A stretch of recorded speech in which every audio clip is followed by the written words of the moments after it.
প্রিয় বন্ধুরা, শুভ নববর্ষের শুভেচ্ছা সকলকে। আজকে আমরা শিখব সরল কি করে করতে হয়। সরল মানে সিম্পলিফিকেশন। সরলের উল্টো কি? জটিল। অর্থাৎ আমাদের জীবনে আমরা অনেক রকম বাস্তব সমস্যার সম্মুখীন হই, যেগুলো আপাত দৃষ্টিতে আমাদের কাছে প্রচণ্ড জটিল বলে মনে হয়। তো সেই বিষয়টাকে কি করে ধীরে ধীরে সলভ করা যায়, মানে সমস্যাটা তো পড়ে থাকলে হবে না, সমস্যাটা কি করে সমাধান করা যায় তার যে পদ্ধতি, সেই সরলীকরণ করা, মানে সেই জটিল বিষয়কে ধীরে ধীরে সমাধান করে ফেলা, সেটাই হচ্ছে সরল করার মূল উদ্দেশ্য। তা এখানে আমরা এবারে মূল বিষয়ে চলে যাচ্ছি।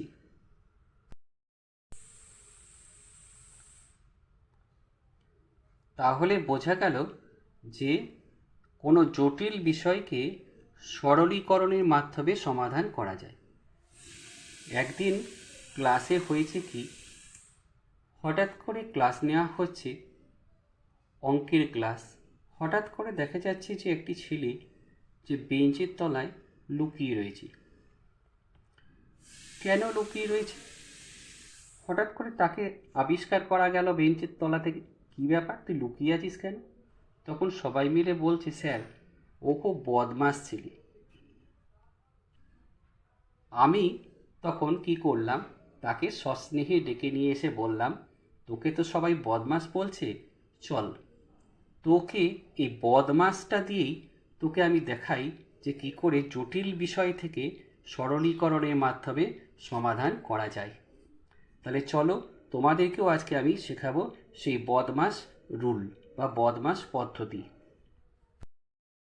বদমাশ দেখো আমি বোর্ডে লিখে ফেলেছি, BODMAS, বদমাশ। এই জিনিসটা যদি তোমরা মনে রাখো তাহলে কিন্তু সরলীকরণ করা বা সিম্পলিফিকেশন করা খুবই সহজ হয়ে যাবে। বি ফর হচ্ছে ব্র্যাকেট। ব্র্যাকেট আমাদের 4 ধরনের ব্র্যাকেট হয়। একটা হচ্ছে লাইন ব্র্যাকেট বা রেখা বন্ধনী, প্রথম বন্ধনী, দ্বিতীয় বন্ধনী, তৃতীয় বন্ধনী। সবার আগে রেখা বন্ধনীর কাজ হবে, তারপরে প্রথম বন্ধনী, তারপর দ্বিতীয় বন্ধনী, তারপর তৃতীয় বন্ধনী, এই হিসেবে। ও ফর অফ, অনেক জায়গায় লেখা থাকে, দেখবে এর লেখা থাকে, তো সেই ওটা হচ্ছে সেই কাজ। এর নাও লেখা থাকতে পারে, তো সেখানেও কিন্তু আমি দেখাবো যে সেটা ও ফর অফ কী করে হচ্ছে ব্যাপারটা।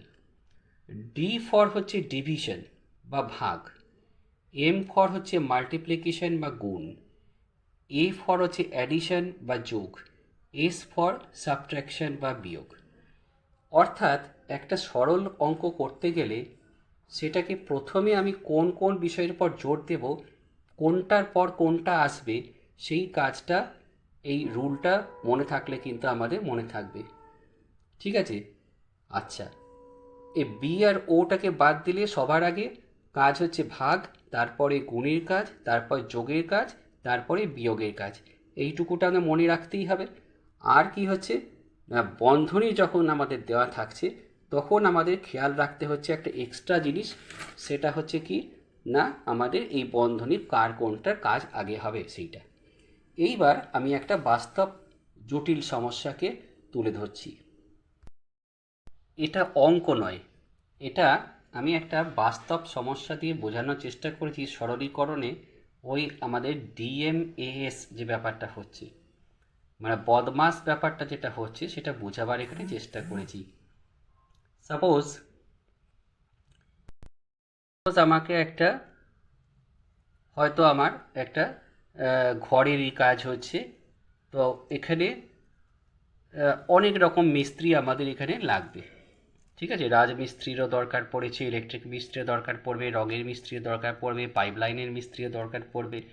ঠিক আছে, তো প্রথমেই যদি আমরা এই জটিল বিষয়টাকে ভাবি যে এত বড় কাজটাকে কি করে করব, ঠিক আছে না, তো সেই জন্য আমরা কি করব, একটা প্ল্যান মাফিক এগোবো। জটিল বিষয়কে সরল করতে গেলে প্রথম কাজ হচ্ছে ডিভিশন। প্রথমেই আমাকে কি করতে হবে, সেই জটিল বিষয়টাকে কতগুলো ভাগে ভাগ করে দিতে হবে। তাহলে বোঝা যাচ্ছে প্রথমে ভাগের কাজ আসছে। তাহলে ভাগের কাজ হলো, আমি প্রথমেই ভাগ করে নিলাম, আমি দেখে নিলাম যে কী কী মিস্ত্রির খাতে আমার খরচা হবে। তারপর দেখে নিচ্ছি যে রাজমিস্ত্রি দুটো ঘর, প্রত্যেকটাতে যে রিপেয়ারিংয়ের খরচা যদি এক্স টাকা হয় তাহলে কত করে খরচা হবে। আমরা জানি একই ধরনের জিনিস হলে গুণ করতে হয়, সেটাকে প্রথম বন্ধনীতে রাখলাম। ইলেকট্রিক মিস্ত্রিও সেই হিসাবেই 10টা পয়েন্ট, প্রত্যেকটাতে খরচা ওয়াই টাকা হলে আমাদের 10 ইন্টু ওয়াই টাকা হলো, এটাও প্রথম ব্র্যাকেটে রাখলাম। ধরো রঙের মিস্ত্রির ক্ষেত্রে এমনি কী হয়ে গেছে, দেখা যাচ্ছে জানলা দরজা দুরকম রং করছে সে, তাহলে 3টে জানলার ক্ষেত্রে খরচা যোগ 2টো দরজার ক্ষেত্রে খরচা যখন আমাদের আলাদা আলাদা করে দেখো প্রথম বন্ধনীতে রয়েছে, সেটাকে আমি একসাথে নেবার জন্যে রঙের মিস্ত্রির জন্য টোটাল খরচার জন্য আমি সেটাকে দ্বিতীয় বন্ধনীতে রাখলাম। সিমিলারলি পাইপ লাইনের মিস্ত্রির জন্য আমি 5টা ট্যাপের জন্য আমি 5 ইন্টু ট্যাপের খরচা করে রাখলাম। এইবারে কি করতে হবে, তাহলে আমাদের কি হলো, মোট কাজকে আমি প্রথমে ভাগ করে দিয়েছি, ঠিক আছে, প্রায়োরিটি হিসেবে আমি ব্র্যাকেটও দিয়ে দিয়েছি, ঠিক আছে। এইবার কি হয়েছে, এবার মোট খরচ বার করতে গেলে আমাকে যোগ করতে হবে, তাহলে এবার আসছে যোগের কাজ। ভাগ হলো, গুণ হলো, ঠিক আছে, তার মধ্যে এবার যোগ আসছে, যোগ হলো। এইবার মনে করি যে আমার মোট কাজ বা আমার কাছে মোট যে প্রজেক্টের টাকা যে ছিল XYZ টাকা, তাতে আমার মোট খরচা কত হলো এস্টিমেট, তার একটা বার করলাম। এইবার আমার কাছে আর কত পড়ে থাকবে যদি আমরা জানতে চাই শেষ পর্যন্ত, বা আর কতটা কাজ বাকি আছে জানতে চাই, তাহলে হবে বিয়োগ। তাহলে বোঝা যাচ্ছে যে কোনো জটিল বিষয়কে সমাধান করতে গেলে প্রথমে কি করতে হয়, সেই জটিল বিষয়কে কতগুলো ভাগে ভাগ করে দিতে হয় সরলীকরণ করতে গেলে, প্রথম কাজ।